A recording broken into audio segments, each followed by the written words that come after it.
দেয়ালে দেয়ালে লেখা হচ্ছে, গুপ্ত স্লোগানে স্লোগানে বলা হচ্ছে জামাত শিবির রাজাকার, এই মুহূর্তে বাংলা ছাড়। এই মুহূর্তে বাংলা ছাড়, জামাত শিবির রাজাকার। জুলাই আন্দোলনে যুবকরা বলেছিল বাংলা কি তোর বাপদাদার। বাংলা কি তোর বাপদাদার।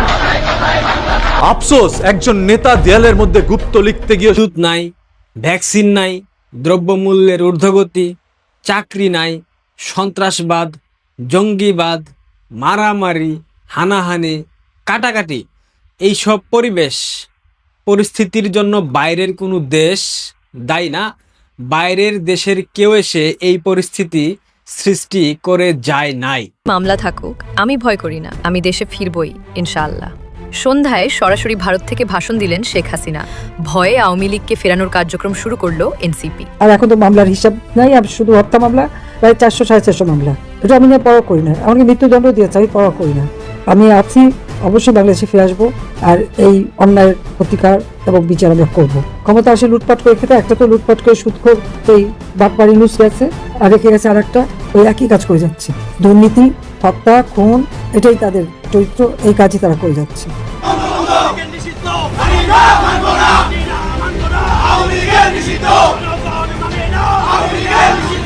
আওয়ামী লীগ সরকার যেভাবে উন্নয়ন করছে, মূলক উন্নয়ন কোনো ব্যক্তি আর করবেও না, আর আসবেও না। এবং কি যার ঘর নেই তার ঘর দিছে, যার বাড়ি নাই তার বাড়ি দিছে, মুক্তিযোদ্ধার ভাতা দিছে, মেট্রো রেল করছে, পদ্মা সেতু করছে, পণ্যগুলি টালিং করছে। কারণ এটা স্বাধীনতা পক্ষের দল, স্বাধীনতা ঘোষণার দল। আওয়ামী লীগ এবং তাদের অঙ্গ সংগঠনে বাংলাদেশে আওয়ামী লীগ ফিরবে, অবশ্যই ফিরবে।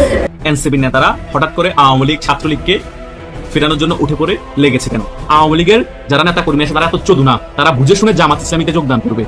এনসিপিতে যোগদান করা মানে জামাত ইসলামীতে যোগদান করা। আমি এনসিপিকে কোনো আলাদা রাজনৈতিক দল হিসেবে মেনে নিতে রাজি না। এনসিপি। সুপ্রিয় দর্শক, বাংলাদেশি নিউজ টিভিতে আপনাদের সবাইকে স্বাগতম। দর্শক, আমাদের এই ছোট চ্যানেলটিতে সবসময় ভাইরাল এবং সত্য নিউজগুলো সবার আগে আপলোড করা হয়। যারা নিয়মিত নিউজ দেখতে ভালোবাসেন তারা অবশ্যই আমাদের এই ছোট চ্যানেলটি সাবস্ক্রাইব করে সবসময় আমাদের পাশে থাকার অনুরোধ রইল। আপনাদের একটি সাপোর্ট পেলে এই ছোটো চ্যানেলটি একসময় অনেক বড় জায়গায় দাঁড়িয়ে যেতে পারবে। দর্শক, তাহলে চলুন আর কথা না বাড়িয়ে আগে সম্পূর্ণ ভিডিওটি দেখে আসা যাক। তার আগে ছোট্ট একটি রিকোয়েস্ট, অবশ্যই চ্যানেলটা সাবস্ক্রাইব করবেন। ভিডিওটি ভালো লাগলে অবশ্যই আপনার বন্ধুদের মাঝে শেয়ার করতে ভুলবেন না। তাহলে চলুন একটা লাইক দিয়ে সম্পূর্ণ নিউজটি দেখে আসা যাক। দেয়ালে দেয়ালে লেখা হচ্ছে, গুপ্ত স্লোগানে স্লোগানে বলা হচ্ছে জামাত শিবির রাজাকার, এই মুহূর্তে বাংলা ছাড়। এই মুহূর্তে বাংলা ছাড়, জামাত শিবির রাজাকার। জুলাই আন্দোলনে যুবকরা বলেছিল বাংলা কি তোর বাপদাদার। বাংলা কি তোর বাপদাদার।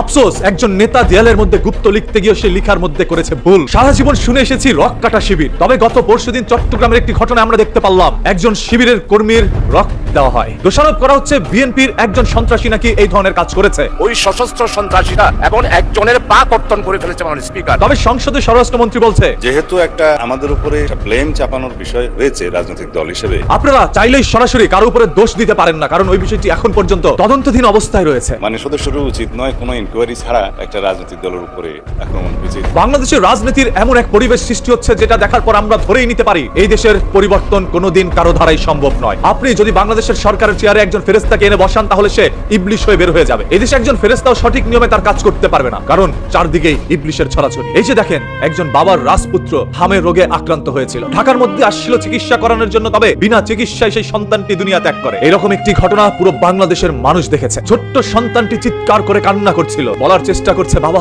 আমাকে বাঁচাও। বাচ্চাটি দুনিয়া ত্যাগ করার আগে যখন অক্সিজেনের অভাবে কান্না করতে চাচ্ছিল তখন তার শেষ অক্সিজেনটুকু মিলে নাই। দোষারোপ করাই যায় কোন সরকারের কারণেই এইভাবে প্রাণগুলো যাচ্ছে। অন্যদিকে তেলের সংকটে ঘন্টার পর ঘন্টা যানবাহনগুলো সিরিয়াল ধরে আছে। আরে আপনি কোটিপতির সন্তান তেলের সিরিয়ালে গিয়ে বসে থাকলে আপনি যেটা ফিল করতে পারবেন না, সেটা যারা পাঠাও রাইড করে তার সংসার নির্বাহ করে তারা বুঝতে পারবে এই সিরিয়াল তার জীবনকে কতটা পিছে ফেলে দিচ্ছে। তারা খেয়ে পরে বাঁচতে পারছে না, চলছে এসএসসি পরীক্ষা, সন্তানরা লেখাপড়া করতে পারছে না, ঘন্টার পর ঘন্টা বিদ্যুৎ নেই। গ্রামগুলোর মধ্যে অবস্থা ঠিক এরকমই, যেখানে সবার কথা বলার দরকার ছিল বিদ্যুৎ নিয়ে, তেলের সংকট নিয়ে, হাম ও হামের উপসর্গ নিয়ে, যেই রোগে আক্রান্ত হয়ে হাজার হাজার শিশুর মৃত্যু হচ্ছে, সেইগুলো নিয়ে কেউ কথা না বলে এখন পড়ে আছে কে লুঙ্গির নিচে ছিল আর কে গুপ্ত ছিল। কথা যদি বলতেই হয় তাহলে বলা দরকার আসলে জামায়াত ইসলাম হয়তোবা কোন নেতার লুঙ্গির নিচেই ছিল। তবে যারা আজ তাদেরকে গুপ্ত বলছেন তারা কোথায় ছিলেন সেটা একবার নিজেকে প্রশ্ন করে দেখেন। আমি যদি কোনো পক্ষপাতিত্ব না টানি তাহলে বলতেই হয় আমাদের বাংলাদেশের মাননীয় প্রধানমন্ত্রী তিনি ছিলেন 17 বছর লন্ডনে, বাংলাদেশের স্বরাষ্ট্রমন্ত্রী ছিলেন ভারতে, বাংলাদেশের ধর্মমন্ত্রী ছিল সৌদি আরবে। এক একজন এক এক জায়গায় লুকিয়ে ছিল, কারণ কিচ্ছু করার ছিল না, তারা ওইখানে থাকতে বাধ্য।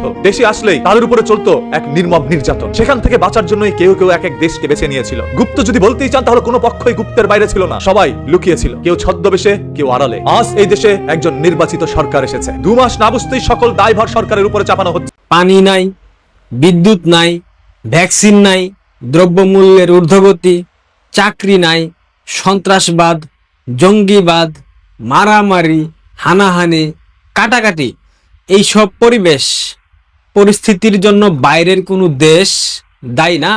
বাইরের দেশের কেউ এসে এই পরিস্থিতি সৃষ্টি করে যায় নাই। এই পরিস্থিতি স্রেফ আপনাদের সৃষ্টি, আপনারাই সৃষ্টি করেছেন। জি হ্যাঁ, এই পরিস্থিতি আপনারাই সৃষ্টি করেছেন। মেট্রো রেল, পদ্মা সেতু, সেতু ভবন, এলিভেটেড এক্সপ্রেসওয়ে সহ বাংলাদেশের যতগুলা রাষ্ট্রীয় স্থাপনায় আগুন দিয়েছিলেন, এই আগুন বাইরের দেশের কেউ এসে দিয়ে যায়নি, আপনারাই দিয়েছেন। হ্যাঁ, আপনারাই এ দেশ স্বাধীন করা মুক্তিযোদ্ধাদের কবর ভেঙেছেন, আগুন দিয়েছেন, জুতা ছুঁড়েছেন। জি, আপনারাই ছুঁড়েছেন। আপনারা এদেশের জাতীয় নেতাদের ভাস্কর্যে মূত্র বিসর্জন করেছেন। তারা কিন্তু বাইরের দেশের কেউ ছিলেন না, তারা এদেশের নাগরিক ছিলেন। আপনারা বঙ্গবন্ধু কন্যা শেখ হাসিনার অন্তর্বাস নিয়ে উৎসব করেছেন, পাবলিকলি সামাজিক যোগাযোগ মাধ্যমে স্ট্যাটাস দিয়েছেন। আপনারা উনাকে জীবন্ত পুড়িয়ে মারার মতো কথা বলেছেন, আপনারা উনাকে ধর্ষণের ইচ্ছাও পোষণ করেছেন, দাঁত কেলিয়ে হেসেছেন। জি হ্যাঁ, আপনারাই উনাকে হত্যা করতে না পেরে আফসোস করেছেন, টেলিভিশনে আবার সেসব প্রচার করেছেন। এত দ্রুত সবকিছু ভুলে গেলেন কিভাবে ভাই? আমরা তো কোনো কিছু ভুলি নাই, আপনারা এত কিছু করলেন।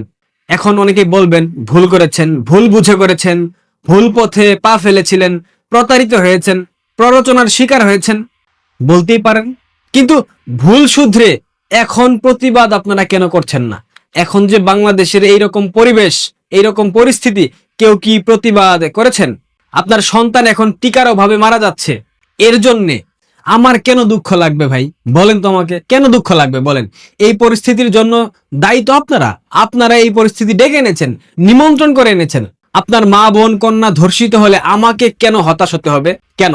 আপনি খাদ্য বিলি করার ট্রাক, সিএনজি স্টেশনে লাইন ধরে রোদে পুড়লে তাতে আমার কি যায় আসে ভাই? আমার কোনো যায় আসবে না তো। না আসাটাই কি স্বাভাবিক নয়? আপনি খাইতে পান আর খাইতে না পান, তাতে আমার ক্ষতি কি? আমার কি আসে যায়? আমার কোনো ক্ষতি আছে? এসবের জন্য কি আমি দায়ী? আমরা দায়ী? জি না, এসবের জন্য আপনারা দায়ী। আপনি দেশ স্বাধীন করলেন, আপনি দল বেঁধে দেশীয় সম্পদ পুড়িয়ে ফেললেন, সেখানে লিখলেন এগুলা কারো বাপের না, কারো বাপের টাকায় করা হয়নি। সবকিছু নাকি আপনার বাপের টাকায় করেছে, সবকিছু শেখ হাসিনা আপনাদের বাবার টাকায় করেছেন। তাহলে এখন আপনার সন্তান টিকার অভাবে মারা গেলে তার জন্য আমাকে কেন দুঃখ পাইতে হবে? কেন পাইতে হবে ভাই? কোন যুক্তিতে পাইতে হবে ভাই? এখন হতাশ হয়ে এসব সোশ্যাল মিডিয়া যদি আপনারা প্রচার করেন, সেই সব দেখে আমার কি লাভ? এখন আপনার বাপের টাকায় ওষুধ, জ্বালানি আপনি যদি না পান এবং না পেয়ে এইসব সামাজিক যোগাযোগ মাধ্যমে হতাশ হয়ে স্ট্যাটাস দেন, তাতে আমার কি লাভ?